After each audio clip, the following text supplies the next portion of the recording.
Odds ratio. Curious about how to calculate the odds ratio? Well, that's exactly what we'll show you in Part 5 of our series on statistics. We previously had a look at the relative risk. Although similar yet different, the odds ratio is also a measure that quantifies the strength of the association between two events. To understand the odds ratio, let's start with an example. Do you remember our fictional study from the previous episode?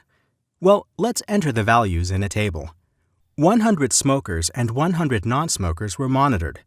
Of the 100 smokers, 20 developed lung cancer, whereas the remaining 80 didn't. In the non-smokers group, 2 individuals developed lung cancer and the remaining 98 didn't. Let's first calculate the relative risk of smokers compared to non-smokers. If you'd like, pause the episode and give it a go.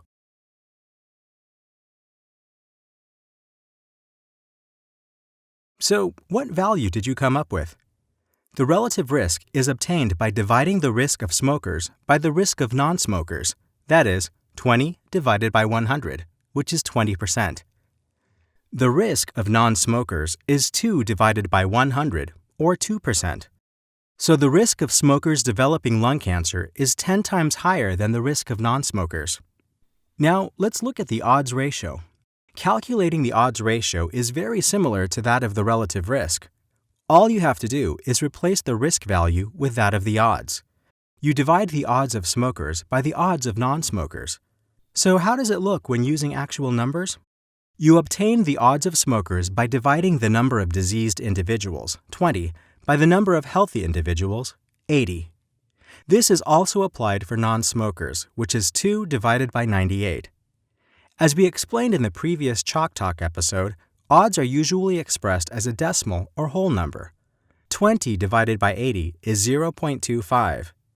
2 divided by 98 is approximately 0.02. In this case, the odds ratio is 12.25. Therefore, the odds of smokers is 12.25 times higher than the odds of non-smokers. Okay, so now you know how the odds ratio is calculated.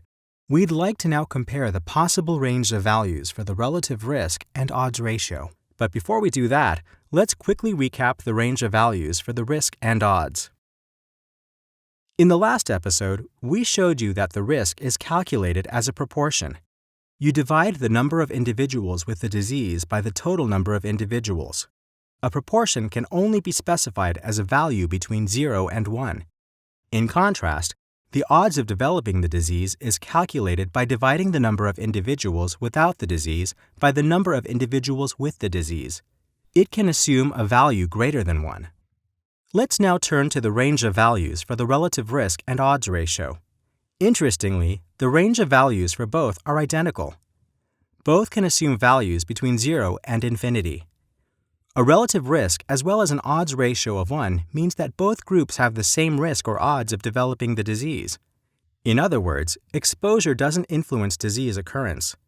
If the relative risk or odds ratio is greater than 1, the disease occurs more frequently in the exposed group. If both are between 0 and 1, the disease is rarer in the exposed group. The latter occurs when exposition has a protective effect. At this stage, there's something very important that should be mentioned. Although the relative risk and the odds ratio have the same range of values, they sometimes deviate more and sometimes less from one another. As you've already seen in our Chalk Talk episode on odds, the risk and odds are almost identical for rare diseases. The same can also be said for the relative risk and odds ratio. For rare diseases, the relative risk and odds ratio values are almost identical, yet the more common the disease, the more they differ. Okay, so that was our introduction on how to calculate the odds ratio. You're probably wondering where the difference lies when it comes to applying these two measures.